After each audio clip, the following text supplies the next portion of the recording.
Michigan Out of Doors Online is brought to you in part by want to win a $500 Jay's gift card, a fly fishing trip in northern Michigan, a Lake Michigan charter boat trip, a walleye jigging trip on the Saginaw River? Well, join the Michigan United Conservation Clubs this summer as they continue to fight for fish, and 4 lucky winners will get a chance to get out fishing and support conservation. By Tri-County Logging. Experienced in sustainable forestry practices, Tri-County Logging can help you manage your property by keeping your woods healthy and generate income. Serving southern and mid-Michigan for nearly 50 years, TriCountyLogging.com. For over 30 years, Vanguard Outdoors has made the gear that turns a regular hunt into another fine day of field. We know that a good shooting stick or a nice pair of binoculars can make or break your day. Our design teams include serious hunters who work hard to bring you the best sporting optics, shooting sticks, tripods, bags, and more. We are Vanguard Outdoors. Hi everyone, welcome to Michigan Out of Doors. I'm Jenny Silik, and we've got an exciting show in store for you this week. Jordan is going to take us on an underwater adventure spearfishing for walleye on Lake Huron. You won't want to miss that story. And Jimmy's got another adventure in store for us this week. Well, that's right, Jenny. We do have a couple more stories on this week's show. We are going to stop in at the weigh-in at a national bow fishing tournament that was just hosted here in Michigan a few weeks back. You won't want to miss that. And we're going to learn a few things about food plots that maybe you didn't know on this week's episode as well, in hopes of bringing that big monster buck a little closer this fall. Lots of good variety on this week's show. You stay tuned. I'm Jimmy Gretzinger, and it's time for Michigan Out of Doors. From the first spring rains to the soft summer breeze, dancing on the pine forest floor, the autumn colors catch your eyes. Here come the crystal winter skies. It's Michigan, Michigan Out of Doors. What a beautiful day in the woods. Someday our children all will see this is their finest legacy, the wonder and the love of Michigan. As the wind comes whispering through the trees, the sweet smell of nature's in the air. From the Great Lakes to the quiet stream, shining like a sportsman's dream, it's a love of Michigan we all share. Michigan Out of Doors is presented by Country Smokehouse, a sportsman's meat processor and Michigan destination since 1988. Offers a variety of homemade smoked meats and Michigan-made products in-store and online.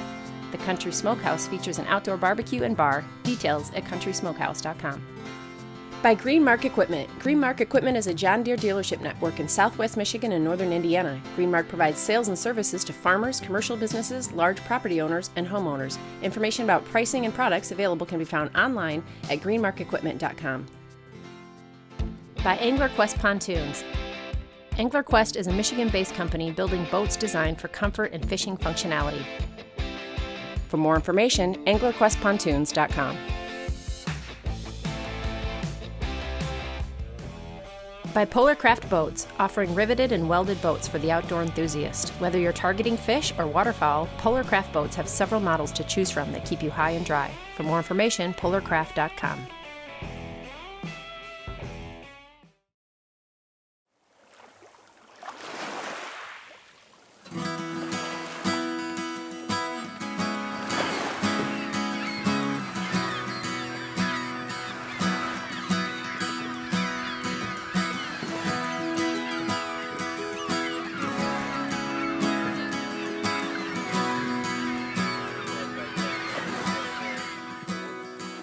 We kick off this week's show way over in the Thumb, where I was able to tag along with a group of spear fishermen for a day on the water. Today we would be targeting walleye, something that has only recently become legal here in Michigan. Now we can legally spear northern pike, walleye, and lake trout on Lake Michigan and Lake Huron from Grand Haven south on Lake Michigan and from the Thunder Bay of Lake Huron down to Fort Gratiot Lighthouse on Lake Huron. Those are the new waters that are available for the game fish only. All the other rough fish can still be speared, and all bodies of water open to spear fishing year round, just like bow fishing. But the new game fish, if you want to spear them, you got to come to Lake Michigan or Lake Huron in those certain portions. And that all changed in October, I think it was October 14th of 2021 is when the commissioners passed it. and they gave us a couple caveats. So we have to get an underwater spearfishing license. It's an online license. It's the only place you can get it. And when you get that license, you will be required to report your effort and harvest every month. That's mandatory. And now you have to go online or through the app, and you can get those, get that e-license and report online. You have to do that every month, whether you went or you didn't go. They want to know if you went, and if you did go, they want to know how much time you put in, what areas you went to, and then what you got, if you got anything at all. The idea of spearfishing may seem pretty daunting, but the equipment is pretty basic. However, there are a few things you need to have in order to do it safely. If you want to go spearfishing, you're going to need a couple things. You're going to want a diver down flag and put that on a float, and that has to be within 100 feet of you at all times. And boaters need to stay 250 feet away from that flag to give you your space and make sure you're safe. Boaters and divers can absolutely share the water, and it's, it could be a cohesive relationship, but you just got to be careful when you're on the water. Water temperatures are very cold, so you want a wetsuit, mask, fins, and those are going to be some of the kind of things you need to get in the water. Weight belt, dive knives. Dive knives are real important because you're going to encounter braided line, regular line, anchor lines, and things of that, and if you ever end up anywhere near it or something and you need to get out, you need a dive knife to make sure that happens. Spear guns, I recommend a spear gun about anywhere from 60 to 80 centimeters long, 2 bands. Just in case one band breaks, you always have a second one so your trip isn't ruined. Safety, you can also always dive with a buddy. If you ever get in a situation where you need help or you're big waves or something crazy happens, you just always have a buddy with you so that you have that system of, helping yourself. If you can't help yourself, have a buddy to help you out. We were swimming down that edge, and as we started to approach that corner, we seen a really big school of drum, and there was a big walleye with them.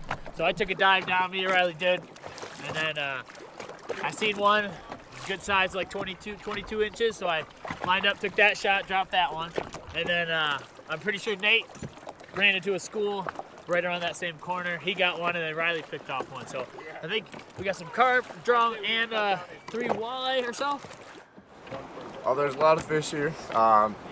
Sheephead, carp, walleye, but they're spooky right now. They're running, so we got to get down. We're gonna pick up, move to a different spot, and see if we can find some more walleye. I was impressed by just how many walleye these guys were finding in a short amount of time. The regulation change that made this trip possible is something that John himself spearheaded a few years ago. Well, my brother Nathan actually took me out for the first time, and I was like, hey, I love doing this, and I love, regular hook and line fishing. I felt it was odd that we couldn't spearfish for the same game fish that we can hook and line fish for, so I went and talked to the commission, the Natural Resource Commission, and told them how I feel, and they asked me to take it up with the Fisheries Division, Chief Dexter, and we talked about it, and they said, we're interested in pursuing this. Let's just talk, they want to talk with their biologists and with the community as a whole. And we did that, and over 2 years we formulated an order that allows, Great Lakes anglers to take to the waters, dive under, and shoot some fish that are, better table-worthy game fish, because a lot of bow fishing and spear fishing before that was just fish that you generally wouldn't eat, carp and suckers and bowfin and drum and things that weren't really great, and a lot of people just would kill and dispose of their fish, and I didn't really like that, so I felt like we were being missed out on a good opportunity to harvest good fish to eat and do it in a ecological and humane way. And you can't have the greatest fishery in the world if you don't allow spearfishing for the game fish.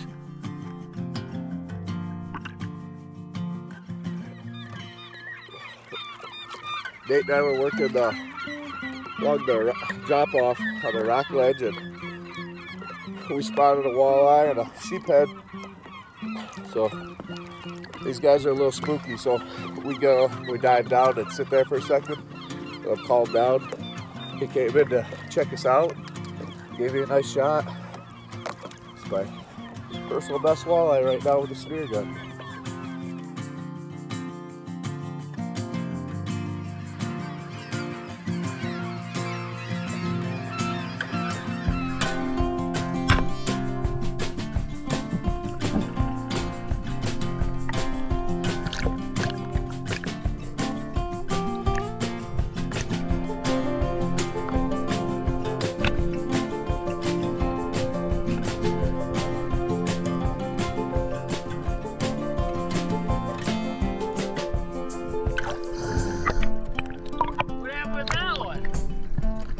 swimming? Just swam right No, yeah, no, I was swimming. All of a sudden there was a walleye in front of me. I'm like, oh my God. Well, we got two more over there on the corner, and we've seen a laker out just past the edge, but he wouldn't get close enough.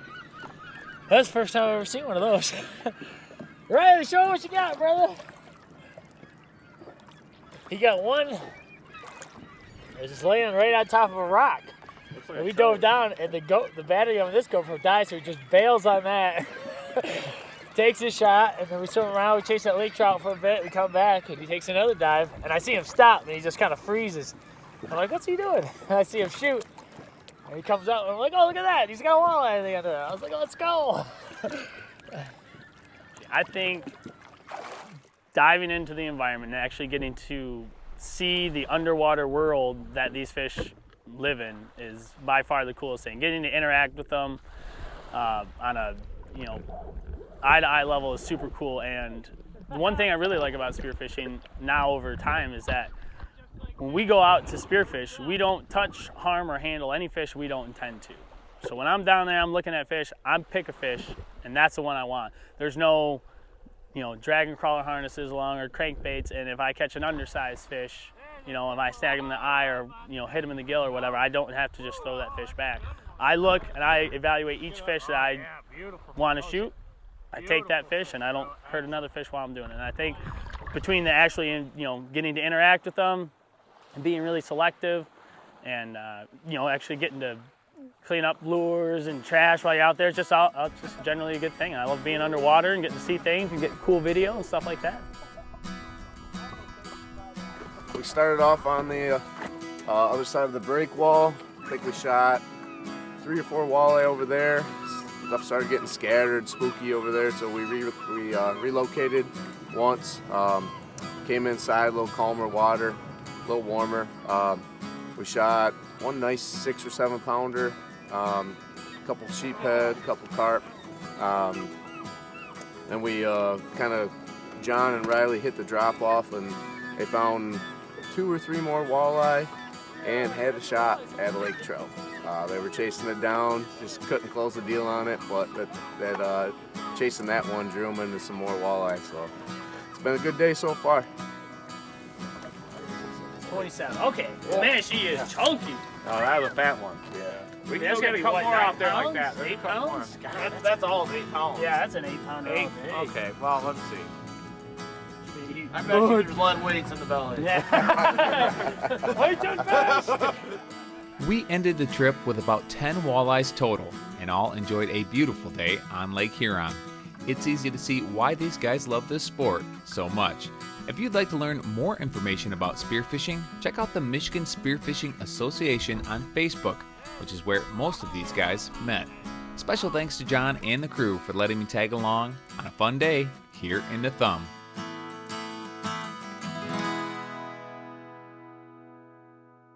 Well, that last segment was a lot of fun to shoot, and I learned a lot about the world of spearfishing in the process. Hopefully you guys did too. For our next segment on this week's show, I'm going to stay in that same vein and bring you a bow fishing tournament I was able to cover a little while back.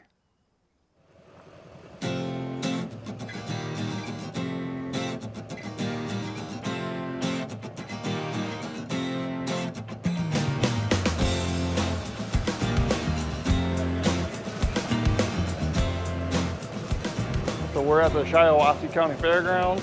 This is the BAA, which is Bow Fishing Association of America's World's Tournament. We've got somewhere around 80 teams weighing in. There's the 2 main, which is numbers, which is the most fish.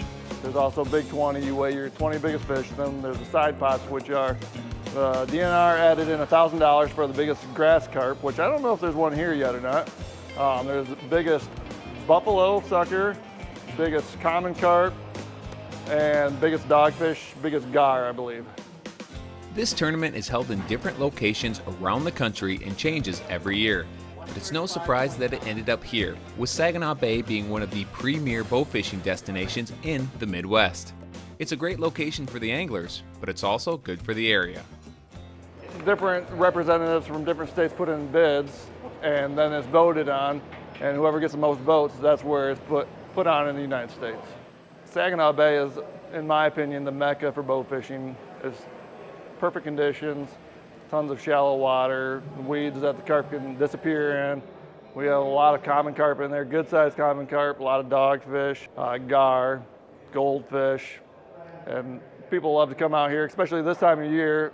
They're all moving up into the shallows, spawning. There's thousands and thousands of them, so there's a lot to offer. Having big tournaments in areas like this helps bring in a lot of money from other states. Guys are doing lodging for a week in advance. They're out here scouting. They're paying for gas, all their food. So it's pouring a lot of money back into our local businesses. The Michigan DNR was also a part of this tournament, hoping to leverage the number of anglers on the water to learn more about the invasive grass carp.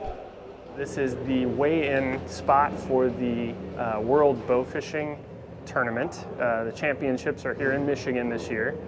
And the DNR got interested in this. These are a group of anglers that typically are a large number of reports, or at least get a few reports of invasive grass carp around the state every year. And so we thought this would be a good opportunity to get involved with some anglers that go to some areas we don't normally get to go, and see if they can shoot some grass carp, see if we could incentivize them to shoot some grass carp for us in some Michigan waters. Weighing a pot of gold, 84.3 pounds. Most people, when they think about bow fishing, they just, they think of just a lot of fish being shot. But these guys are also typically taking a number of fish that are non-native or in some cases invasive, and so they have a role there to play, I think. Although bow fishing may not be for everyone, the benefits of bow fishing are felt by anglers around the state, and that's just one of the reasons why many of the anglers on hand today enjoy this sport. There's a lot of good that happens from us doing this. One, we enjoy it. It's what we do. We really like, it gives us an opportunity to shoot our bows. You hunt, you shoot your bow 3 or 4 times, other than practice, at game, 3 or 4 times a year. I bet I shot my bow 600 times last night, if you like shoot a bow, this is where you're at. And it's really a cheap sport as well to get on a little John boat, go. You don't have to have these rigs. These are tournament shooters. These are guys that are going all over the country shooting fish. And you don't have to do that though. You can wade some of the stuff. There's a lot of ways to bow fish, and just the benefit of taking these rough fish and these invasive species out it just really helps our native fish. So it makes the walleye fishing better. It makes the bass fishermen better. Probably everything benefits from these carp and rough fish getting their numbers controlled as much as we can control them. If you're into hunting or you're into fishing, this is the best of both worlds. You get to go hang out with your friends, go on a boat. You don't have to be quiet. You can drive around as long as you're not near houses and bothering people. That's a big thing that we push, is be courteous, be respectful, have a good time, and help clean up the waterways. The big fish for the tournament was a carp weighing in at over 48 pounds, and the boat with the most fish weighed in over 900. Special thanks to all of the event organizers that made this tournament possible, and good luck to all of the bow fishermen still planning on hitting the water yet this summer.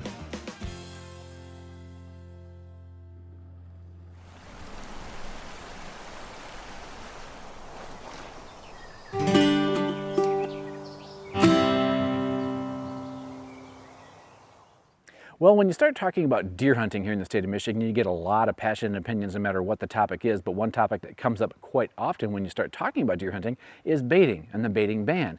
And really, whatever you think about that's really not what we're here to talk about today, but what it has done has generated a lot of deer hunters to become deer farmers and putting in food plots. In this next story, we're going to learn a little bit more about food plots from a guy who not only has started to put in food plots, started a podcast about that very topic, in fact has become part owner in a seed company as well.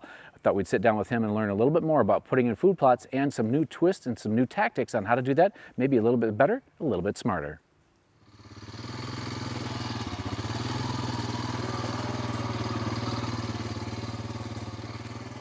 A few weeks back found me in Jackson County tagging along with Jared Van Hees, learning some tips and tricks about food plots. Jared is part owner of a seed company and has a popular podcast about habitat, so my first question was just, how did you get started? I always wanted my own property.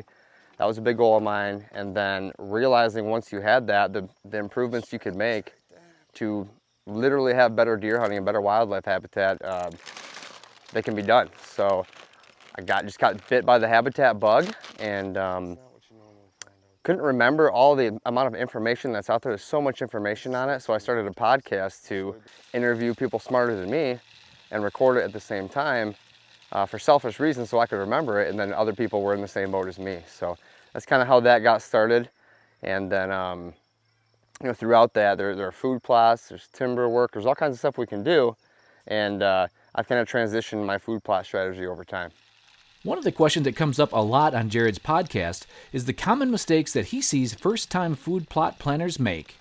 There's a few that we hit all the time on the podcast. It would be location. So most people want to go and they have a nice opening, right, wherever it is on the property, and they plant that opening. It's easy to do that versus cut a bunch of trees down and create a new food plot. Number one mistake would be where it is. If you have to walk through it or walk out of it at night when the deer are feeding and you scare them out every time, that's a big mistake we see. The convenience of maybe where you want to put it versus where it should be are two different things. Another one would be to plant too much of one seed at one time. Proper seed ratio in terms of like brassicas, the really tiny ones. Don't just throw the whole bag out there because you have a little bit left in the bottom of the bag. Measure it correctly for the size of your plot so that you don't compete with each other. Otherwise they compete with each other and don't get to their full potential. Those are two main ones. It was really interesting to see what Jared was doing here today on this plot. So this is more of, if folks know about regenerative agriculture, it's kind of down that line. Farmers have been doing it a long time. What you're trying to do is keep living roots in the soil for as long as possible. So before, when I first got this property, I'd come out here, I'd spray Roundup or glyphosate. I would wait 2 weeks, spray again, come back a third time, then I would disc it all up, turn the soil up, plant the seed, and cultipack it in and pray for rain. Well, that's 3 trips down here for one planting and hoping you get some rain. And I live an hour and 15 minutes from here. So you can see how time and money add up with that. And I have 3 little kids at home, so it's always me trying to be more efficient. Now today we're going with a whole different method where I'm not spraying herbicide. I'm not tilling up the ground at all. I'm planting my seed into what's already out there, which is the fall mix. And I'm running over the top of the fall mix, which will terminate it with this tool and plant itself. So the 5-foot tall grasses and mixes that are in the food plot right now that we'll see, when I run them over, are gonna go on top of the seed and form a thatch layer, which is like mulch, if you will, in your yard. And it holds the seed under it, holds moisture to it, and plants it, essentially plants it for you. One pass, one trip. This was something I had not seen before. The crimper that was on the other side of the cultipacker basically cut and killed the existing plants that were here in the plot. So instead of spraying and tilling, the plants were making a great bed of nutrients for the new seed Jared had laid out, all in hopes of bringing in the deer this fall. So access first. It needs to be in a spot where you can come and go and the deer and wildlife do not know you're there. If you're blowing a deer out every time you walk by your food plot or into your food plot, that's going to, in Michigan, our deer will be out of here and become nocturnal. So as you can see, we can't even see where the food plot, and we're probably 30, 40 yards from it. So I would say location is most important, but know how to get to that location with your access first. Downwind, out of the wind, and don't be bumping deer on the way in there. Okay, so now that we've broadcasted our seed, we've used the roller crimper to crimp this rye down, this vitalized fall mix over it. Look at what we have here. We have a mat of vegetation covering our seeds. Got one here, one here, one here. That acts as we just planted the seed. That will decompose over time. That will feed the seeds. It will protect them from the hot sun like it's out today. Seedlings trying to germinate. It'll hold moisture and give them a greenhouse effect under this mulch canopy. We literally planted our seed within 1 or 2 passes, and this will all break down and feed each other and revitalize the soil over time. Nice. So it's better than trying to do it with the dirt? If you get great rain all the time, that works. We've been dealing with some seasonal droughts here in Michigan. Last fall we had a drought, this spring we have a drought. So anything we can do to keep the soil armored, to keep living roots in the soil, 12 months out of the year if we can. And we're putting nutrients from the roots and from this plant back into the dirt. We're feeding it, we're fertilizing. So essentially, over time, if you do this system enough, you will reduce your herbicide use, reduce your fertilizer use, doing a practice like we did today. Food plots have become a big deal here in Michigan over the years, and there is a lot to learn. Jared's podcast might be a way to avoid some mistakes and hopefully bring more deer in range this fall here in Michigan's Out of Doors. Thank you so much for joining us this week for Michigan Out of Doors. Make sure you stick around in upcoming weeks. We've got all sorts of great summertime fishing adventures headed your way. If you'd like to see where we are and where we're headed next, you can always check us out online. Well, that's right. Online is a good way to kind of keep track of us. You can do that through our website, our different social media platforms, as well as YouTube. You can actually subscribe to our channel there and get an email every time we post something new. Make sure you are joining us over the next several weeks. And as always, if we don't see you in the woods or on the water, hopefully you see you right back here next week on your PBS station. Michigan Out of Doors is presented by. Do you dream of somewhere bigger than your backyard? You can get there with Greenstone. Whether you want to hunt, fish, hike, or just watch the sunset, we're ready to help you own your place in the great outdoors. To learn more, visit greenstonefcs.com.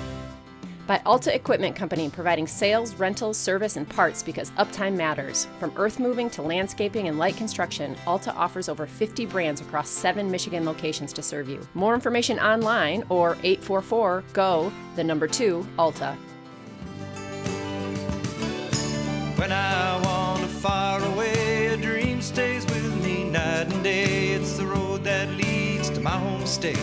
I am a Michigan man. Changing seasons paint the scene like rainbow trout in a hidden stream. The white-tailed deer in the tall pine trees. I am a Michigan man. I am a Michigan man. Ask where I'm from and I'll show you my hands. Lord above, I love this land. I am a Michigan man.